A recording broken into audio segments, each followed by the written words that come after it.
Kembali di Suara Rakyat, Bang Ege. Kita tanya dengan Pak Andreas Hugo. Sebetulnya Pak Andreas merasanya cuitan Pak SBY itu beberapa kali merupakan intervensi atau masukan biasa?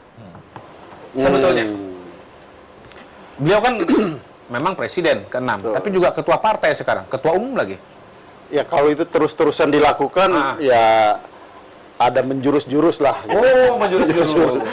Tapi ya tidak secara langsung. Iya. Artinya intervensi di sini kita ya bukan intervensi secara fisik, tapi ya memberikan masukan yang menurut beliau adalah untuk kebaikan.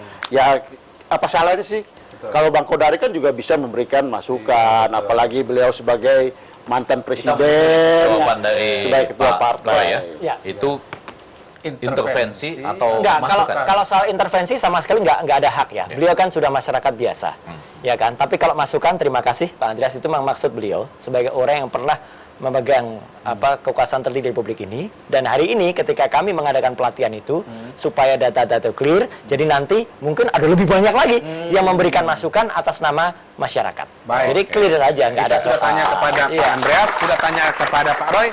Sekarang kita tanya sama rakyat, ya, apakah kritik Presiden SBY masukan atau intervensi politik? Masukan. Jawabannya 62% masukan, Ya. 32% intervensi. Oke. Kenapa bisa dianggap sebagai intervensi, Bang Ege? Iya, sebagian mungkin menganggapnya, saya mau nanya nih terakhir. Kalau nanti dianggap intervensi, nanti presiden di-ban sama FIFA loh. Oh, itu soal PSSI. ini nyindir. Nanti PSSI-nya lebih lama lagi memangkat. Enggak, pertanyaannya begini. Iya. Kenapa cepat sekali mengeluarkan cuitan gitu? Apa nggak ditunggu? Misalnya, kan kalau targetnya 2019, ya 2018 lah yang nge-tweet. Enggak. Beliau lebih baik memberikan masukan daripada nanti misalnya kereta itu sudah terlalu cepat, kemudian keretanya malah lewat dari rel, ya kan? Ya dikembalikan dulu lah, dikasih saran. Nggak ada yang salah kalau menurut saya. Ya clear aja daripada malah belok. Ya kan? Kasihan saya. Jadi kalau gitu, kalau gitu ya nggak ada yang salah juga dong kalau Pak Jokowi ya lihat ilang-alang itu. Bang Andreas, ada yang mengatakan bahwa memang sebaiknya presiden yang sudah selesai periodenya itu sebaiknya tidak memberikan komentar macam-macam. Kira-kira kalau Abang bicara dengan audiens di sini, silakan. Silakan. Bagaimana? Kalau itu katanya di Amerika Serikat sana gitu.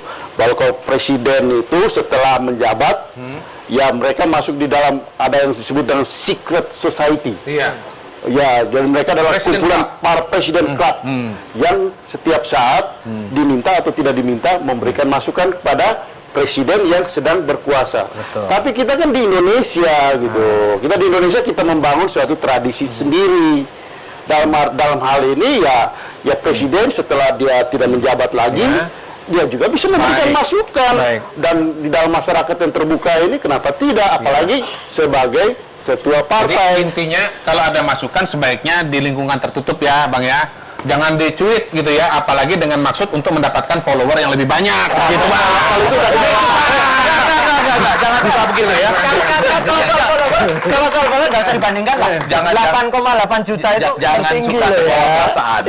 Jangan baper. Walaupun memang ada, saya mengutip senior saya Budi Sambasi yang mengatakan itu kunjungan Tour de Java yang panjang terhapus oleh 1 hari ke Hambalang. Gimana? Itu kan perasaannya Mas Bes saja. Silakan. kan? Dan jangan kaget. Ya ini karena baru awal. Jadi jangan kemudian cepet sensi. Tour de Java itu baru awal. Nanti akan ada Sumatera, ada Kalimantan. Nanti ada Tour Selat Sunda. Nanti ada Tour Tour Selat Sunda belum ada.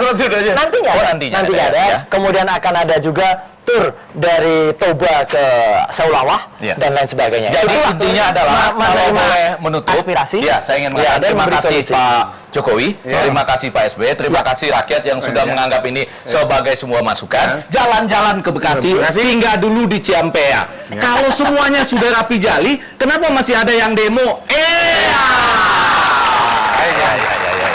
Kita kita sudah dapat macam-macam perspektif Bang ya, dan ini akan seru karena akan ada tour de Kalimantan, tour de Sulawesi ya. Tour de Flores. Dan kita Tour de Selat Sunda dan tour lain-lainnya. yang penting mudah-mudahan jangan ada tour de KPK. Ya.